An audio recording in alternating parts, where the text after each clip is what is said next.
What are the key strategic priorities for the U.S. Department of Transportation, DOT? How is DOT putting safety and modernization first across all modes of transportation, from road to air traffic control? And what does the future hold for the U.S. Department of Transportation? I'll explore these questions and so much more with our very special guest, Stephen Bradbury, Deputy Secretary of the U.S. Department of Transportation. You've outlined with Secretary Duffy an ambitious, I would say, goals to enhance the safety, as you talked about, infrastructure and innovation. I was hoping you could share with us and maybe highlight some of the department's key strategic priorities for the coming years. How would they align with the national objectives? Well, listen, I guess I would really want to stress, Michael, that this is an exciting time for me personally, certainly, to be in government. It's a great privilege always to serve in government. But right now, with President Trump, with Secretary Duffy, we've got an administration which is not afraid to take on big challenges. I mean, you've heard Secretary Duffy talk about the need to rebuild our entire air traffic control system in this country, to bring it up to date with the latest state-of-the-art infrastructure equipment to support the safety system that runs our national airspace. What could be more important than that? Critical for all the Americans who move through our airspace, the economy that is supported by that, but also for national security. It's really a top priority. That's a huge, huge project that the Secretary has really gone out and taken it on. He's really and we just got the first big tranche of funding that we need to do that through the One Big Beautiful Bill that just passed through reconciliation. So $12.5 billion to begin this grand effort to build a brand new air traffic control system. We all saw the tragic mid-air collision at Reagan National Airport, which was day 2 of Secretary Duffy's tenure in office. Critical wake-up call, I think, for the nation. We see the very frustrating delays at Newark Airport. This is all because we have an antiquated system it's shocking to think about floppy disks, copper wiring. We have air traffic facilities with systems that don't work, with old computers, with holes in the wall, some leaks. We have, fans blowing, some paper slips being used in the air traffic control towers. It all needs to be scrapped and brought up to state of the art in terms of the infrastructure systems that support air traffic control. So that's a huge project, and it's an example of something that past administrations, past secretaries of transportation, heads of FAA, and Congress, a lot of us in Washington have been talking about doing this for decades. And efforts have been made to upgrade certain systems within air traffic control. You've probably heard of NextGen, the modernizing of the systems. That's sort of putting new systems on top of the existing supporting infrastructure. But what we're talking about now is replacing and repairing all of that foundational infrastructure on which those systems sit. So critical. That's huge, okay? And it's been one of the Secretary's really top priorities. But it doesn't stop there. The president wants us to build big, build beautiful in terms of transportation infrastructure of national significance. So there are many, many examples of that. We're processing lots of grants and getting them out. We're beginning to make selections of some of the big grant programs that we're administering. But also, you may have seen we've announced an effort through Amtrak, which owns Penn Station in New York, to redevelop Penn Station. Penn Station is a marquee transportation hub for America. It happens to be the busiest transportation facility in the Western Hemisphere is Penn Station in New York. And if you've been there recently, or even any time in the last 50 years, really, you see it's frankly an abomination. It's like a rabbit warren underground, and it's an embarrassment, really, for the nation. So we're going to take that on. That's not going to be done during President Trump's term. That's a long-term project, but we're getting a big start on that, and we've appointed this very dynamic guy who's very well known in New York, Andy Byford, who is going to be our czar, if you will, for managing that project. And it's going to be probably a public-private partnership effort with a master developer and a complete redevelopment. Finally get that done for Penn Station. But again, it doesn't end there. We've got other projects like that are huge, of national importance. And then there's major reform efforts needed in terms of the regulations that we administer. And I can go on and on with that, but one big example is CAFE, the Corporate Average Fuel Economy Standards. These are the fuel economy standards for the nation's new motor vehicles. All the cars and trucks that American families need and want to buy. And those fuel economy standards need to be completely reset. And we're in the process of doing that. Again, a huge challenge, which we're going to be taking on. As you pointed out, too, Steve, that Secretary Duffy did emphasize safety, infrastructure rebuilding, and transportation efficiency, which you acknowledge all that. I'm wondering, how is the department translating these priorities into, and maybe you could delve a little deeper into actual policies and programs, specific issues that you want to highlight? Well, let's talk for a second, for example, about the tragic fact that every year in this country, something around 40,000 people are killed on America's highways. A critical safety issue. Again, a persistent problem. Decade in, decade out, we see this problem, we acknowledge it, but we don't seem to be making progress in driving that number down. You want to drive that number down as close to zero as you can get it. So we're doing several things to address, for example, that safety problem. So one thing is NHTSA is pushing out a high-profile campaign to educate the public and to work with law enforcement on some habits, some changes in the way people approach the everyday activity of driving. So we have billions of miles traveled in the U.S. every year. Americans love to drive. It's a freedom machine, the car. We want to encourage that. We want more people to drive. We want, the country depends on that, really. But too many people drive without buckling up. A high percentage of people do buckle up. It's higher than ever. However, there's a significant number, a fraction of people who don't. And if you look at the fatality statistics, they show that something like half of the people who are killed on the nation's highways were not buckled up. Okay, so if you just stop, take 2 seconds, and buckle up every single time you get in the car, front seat and back seat, okay, because people in the back seat, if you're not buckled up, in a high-speed accident, you become a flying object with mass, okay? And you can do damage to other people in the car, too. You can kill not just yourself, but others in the car. We have a responsibility to buckle up. NHTSA is emphasizing that. You may see some advertisements on national TV and cable TV.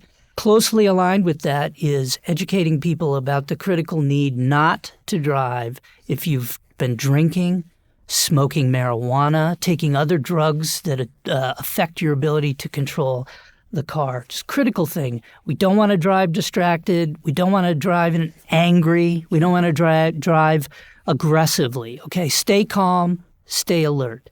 That's critical. So that's number one. But number two is, I mentioned those CAFE standards, fuel economy standards.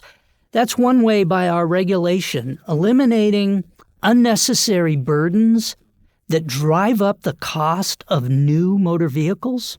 Because you know what? It's a safety issue. We want more Americans to be able to afford new cars and trucks. Because statistics show that a new vehicle is much safer in a highway crash than an old used vehicle. And the problem is you put all these regulations on, like the so-called EV mandate, which was done through the CAFE, Corporate Fuel Economy Standards, was forcing the automakers to convert their fleets to electric vehicles, which are more expensive, not as popular. They were stopping making available certain types of popular vehicles that Americans really want to buy and can afford to buy. And so what's happening then? Fewer American families are able to buy a new vehicle. So more and more families are stuck driving older and older used vehicles, which are less safe in highway crashes. So we really want our regulatory system to be smart, to be efficient, to be reasonable, and to allow for the affordability of new vehicles so more people can get in those vehicles. Another thing we're doing is a real emphasis on grade crossing projects in the rail industry, because a lot of accidents happen at rail grade crossings. A lot of people are killed there, and there's, America, the rail lines cross so many roads. I'm talking small roads, not just big highways, across the country. Certain areas have just tens of thousands, a thicket of grade crossings. And by grade crossings, I mean at the same grade where a rail line crosses a road. These are and in many of those places, it's just not reasonable, not economical to have the full elaborate equipment with the gates and everything. So we need to do something to address the grade crossing issues. I will tell you that the very first Secretary of Transportation back in the 1960s, one of his top priorities, safety priorities, was grade crossings. And it's still a persistent issue. So by putting money we have lots of grants we can offer to railroads to address the need to, for example, separate the rail line from the highways or put in new gate systems. There are new modern gate systems that are much more efficient and effective. That alone can save a lot of lives, and that's something we need to do. So those are examples. I can go on. Safety is job one. It's our top priority. But safety is not just a matter of imposing a requirement with penalties that you do it this way or that way through a costly rule. You can also, for example, approach safety, Michael, this way, a performance-based standard where you leave some freedom to the regulated industry in terms of how they achieve that standard. So you preserve incentives from the private market to invest in new technology that can be more innovative and can enhance safety through new solutions. And so things like automated driving technology, autonomous vehicles, encouraging investment in those kinds of new technologies ultimately will save lives. Because if you think about it, 98% or so of highway crashes are due to human error. If we can move to reliable, safe, automated driving systems, ultimately that's the way we're going to drive those numbers down to zero. So it's imperative that everything the department does by way of regulation, for example, preserves the private market incentives to invest in developing that new technology. We need those investment incentives. We need innovation because of the connection to safety. Also, economic development. I mean, it's the carrot approach. It's offering them carrots instead of the stick. And it's preserving. Yeah. It's being careful in the way you approach your regulatory power, so you're not squelching and impeding incentives to invest in those innovations. So much of our economy rests on the vitality of our transportation systems. So everything we do at the Department of Transportation, one way or another, translates into economic prosperity or puts a brake on economic prosperity. I want to dig a little deeper, if you don't mind, Steve, into the air traffic control modernization. In particular, what can you tell us? Can you tell us more about efforts to modernize our aviation systems with advanced technologies? And what are you doing around maybe building new air traffic control centers and upgrading existing facilities? What's happening at the ground floor there? Well, I'll tell you what the plan is that the Secretary has rolled out. And I don't know if you saw the program he did when he announced the rollout of the plan. This was before we have funding from before we had funding from Congress, but he announced this with pretty much all of the stakeholders in the industry and several key members of Congress, but the CEOs of all the airlines, the unions for the pilots and the flight attendants, for example, and different groups that represent passengers, et cetera. It was really an unprecedented coming together. There is unanimity, there is consensus that we need to do this. And what do I mean by this? Okay, so you've heard I mentioned before NextGen. For years, really decades, we've been focused on certain nifty new systems, piece parts of air traffic control to help improve our capabilities in certain areas. So we have a whiz-bang new weather monitoring system that we use in the air traffic control. And we have certain other new systems that have been put in place. But the way I like to think about this is those systems that we've replaced in recent years are kind of like nifty new appliances that you've gone out and purchased and installed in your home. But what we're talking about doing now is what needs to happen is the home is crumbling. The electrical system in the house needs to be replaced. The plumbing needs to be replaced. The foundation is leaking and cracked. Okay, so we need to take care of that underlying infrastructure, the electrical systems, the plumbing, the foundation of your home. We've got the nice appliances. Now let's replace the home that's around. We're taking it down, okay? And so it's a complete rebuild, a new system, really from the ground up. So it includes the telecommunications. We need to replace all that copper with fiber optic, and we need to have backup satellite capability. Okay, so the telecommunications component is critical to the functioning of the system of air traffic control.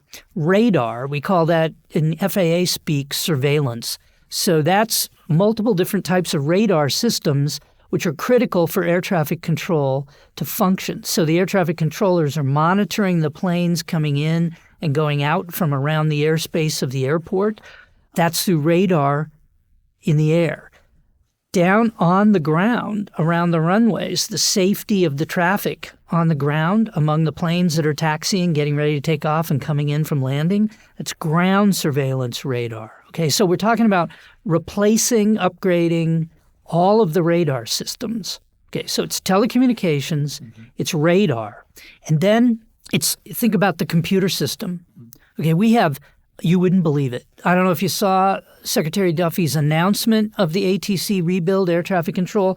He was standing on a stage and it was lined with this archaic old. Good move. That's right. And that's actually the equipment that is today being used in our air traffic control centers. So we're talking about old computers, some cases with floppy disks, old operating systems from the 60s and the 70s. And we're talking about replacing all of that hardware and software in the systems that the whole process depends on and sits on. And so it's a complete systems upgrade. And then finally, we're talking about new facilities. So we want to consolidate some of what are called the TRACONs. That's the Terminal Radar Approach Control facilities. These are the facilities where air traffic controllers sit watching those radar screens to monitor the traffic coming in and out of airports that they are in charge of. So you've heard about all the delays at Newark Liberty Airport at Newark. That's being controlled by a TRACON center in Philadelphia. So the air traffic controllers in Philadelphia at this TRACON are watching the radar for Newark and all the traffic in and out of Newark and helping to control that. So those TRACONs are critical systems that need to be upgraded, rebuilt, and we're planning to make them more efficient with some consolidation. We also need to build some new air traffic control towers around the country. So it's a soup to nuts, complete rebuild. And I will tell you that we're very, very grateful to Congress and the president for giving us the one big, beautiful bill with $12.5 billion to begin this rebuild of the air traffic control system. But unfortunately, that's not going to get us all the way. I think that $12.5 billion will get you the new telecommunications that you need, the new radar systems that you need, and at least a beginning of the new systems, computer systems that I was talking about. But not all, by any means, of those new computer systems, and not all of the money that we need for the air traffic control facilities, TRACONs, and all of that. So this is going to be an ongoing discussion with Congress, White House and Congress, over additional funding, and the Secretary will be carrying that message forward. What advice, Steve, would you give someone who maybe is thinking about a career in public service? Do it. Absolutely. I mean, there really is. It's trite to say, but there's no higher calling. I mean, I've had exciting jobs in private practice as well as in government. You know, I've been a lawyer in D.C. for a long time. I've had some very exciting cases I worked on, consequential things. But nothing has been more rewarding than my time in government. And I will say that particularly at the Department of Transportation, it just it's so rewarding, so wonderful to work on issues that have such practical importance for everyday Americans. It really, transportation touches every American citizen one way or another. And these systems are so important for the functioning of our economy, the health and well-being of American families and America generally, that you just pinch yourself every day coming to work. It's a real honor, and I hope that comes across. And I really thank you for giving me the opportunity to talk about it. This has been the Business of Government Hour, a conversation with Stephen Bradbury, Deputy Secretary of the U.S. Department of Transportation. Be sure to join us next time for another informative, insightful, and in-depth conversation on improving government leadership and its effectiveness. Until then, subscribe, download, and listen to the entire interview at Apple Podcast, Spotify, Audible, or on your favorite podcast app, and as always at businessofgovernment.org.